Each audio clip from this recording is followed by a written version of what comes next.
I'm going to show you how to get and use the most powerful sorcery spell in all of Elden Ring. Now this one is a very late game spell only because the intelligence requirement is astonishing and it just drains your FP. It's like a casted spell. So this is the Azur Comet. I can't show you right there. It does this. And it transfers all your FP into that damage if you just hold the button. Which is why it's super late game, because this spell requires 60 intelligence. You won't have much room left over for your FP, for your mind attribute. So it costs 40 initially to cast, and then 10 for each tick after that. And it uses 3 memory slots just to equip it. Again, 60 intelligence. You'll need to be like level 100 to actually use this realistically, unless you're just full committed. This character is not full committed. At level 77, if I took away everything except for my int and my mind, I would be able to use this a little more effectively. But realistically, it won't be till you're like level 100 that you'll be able to use it to the fullest, because you'll need 60 int and then also a crap ton of mind so that you can hold that cast for long enough to do like 10,000 damage or something absurd like that. So in order to get this spell, you have to go over to the Seathwater Terminus and head west-southwest over this way. And it'll be somewhere over here behind a boss that you can actually just skip. And then I will show you how to get there from the Seathwater Terminus, or maybe from Erdtree Grazing Hill. You'll head from the Erdtree Grazing Hill way up here. You'll head, I don't have the map and I apologize, but it's north, like right along the precipice, across a lake, through a ravine, left through the ravine, all the way over to this, and then you go southwest and follow all the paths. And I think the Craftsman Shack is where you actually end up at. I'm pretty sure it's somewhere around here. Okay, never mind. It's actually this one right here. So you actually end up looping all the way through the Craftsman Shack, then up through a path to get over to this. That is where it's at. So I'm going to show you how to get there from the Erdtree Grazing Hill, and then we're going to test this thing out, see how much damage it does. So from the Erdtree Grazing Hill, over here, you're going to head north along this precipice, and then through the town, and there'll be a path you can take to get to the mountain that we want to go to, the volcanic mountain. Can't remember the name. Mount, start with a G. Mount something.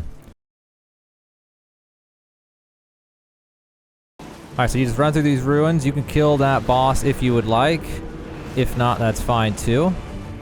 And you will head through here to get to the next Grace. And from here, Mount Gelmir. That was how to say it. Let me activate this. I'll show you where this one is on the map after I rest at it, because this guy's about to... No, I can't even rest at it. Okay, I can't even show you on the map. Well, let's keep going north. I'll show you the map once I get far enough away from the boss. And watch out for these things. They do crazy amounts of damage, so if you're lower level, don't even get near those if you have no HP. Okay, so Mount Gelmir River, it was the Seathwater River. It's right here on the map in relation to the other one. So now we're progressing further down in the ravines in this direction to the north, trying to get through here.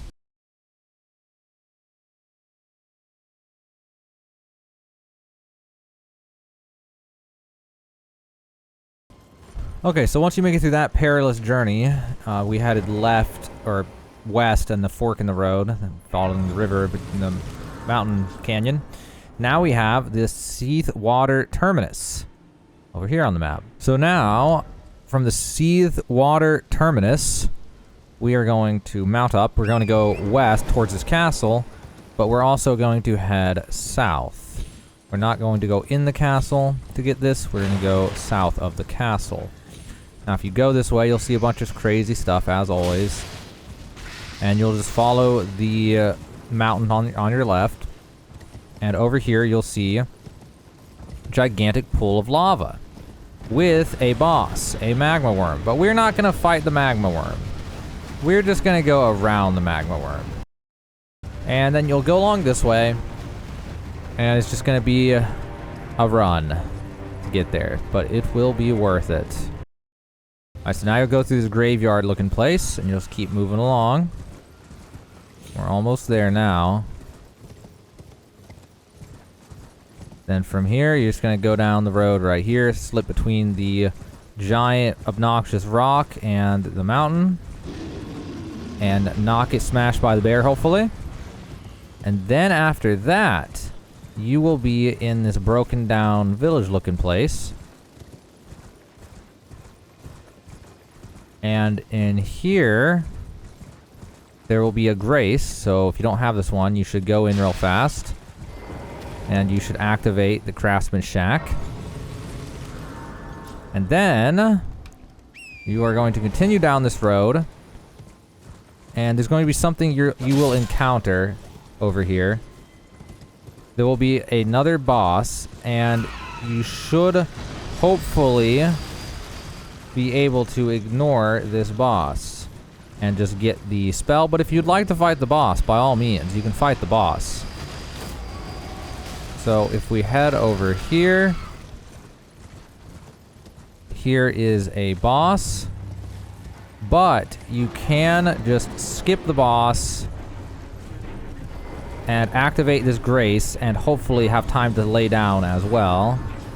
Alright, so we're going to sit down here. It'll deactivate all of that. And then afterwards, you're going to go over to this guy and talk to him. He will say nothing. But then after he's done saying nothing, you will get the Comet Azur. It's as simple as that. So inventory, we'll go over to our sorceries. And it fires a tremendous comet within a starry torrent. Requires 60 intelligence to use. Absolutely crazy spell, though. So it's time to try out the Azur Comet. It will take 3 memory slots in order to put it on. And it uses 60 intelligence. But once you have that, then you can cast this thing. Now, right now, this character, I'm not going to be able to use it to its full potential because what happens with this one is it's a casted spell. So what that means is you hold the button and it'll keep going. But I don't have enough mind to really utilize it, unfortunately, not on this character. It was bad enough getting 60 intelligence. So this is for people who are like end game or even late into the mid game and are full mage build, have the int and have the mind for it. So this character is level 77. You'll probably need 100 levels to use it correctly. But even at this level, it still does a tremendous amount of damage. These enemies aren't even quite strong enough to see. I could probably do 1,000 with it before I'm out of mana. Or FP, I mean. But if I had, you know, triple the FP, then I could probably do, just with my current build and setup and all this, I could probably do like 4,000 damage with it before I run out of FP or something like that. And also on a staff's effect, I was just using the meteorite staff. There you have it. That is the strongest spell in the entire game for the most part. If you have the FP and the intelligence to use it, then you can do a tremendous, tremendous amount of damage. It's absolutely busted how much damage you can do. Now, is it practical for PvP? Probably not, because it's such a long windup, so easy to dodge. You can't change direction with it as you're casting. You're full committed. But for PvE, yeah, it's totally crazy for mage. You can just hard convert your FP into absurd, obscene amounts of damage.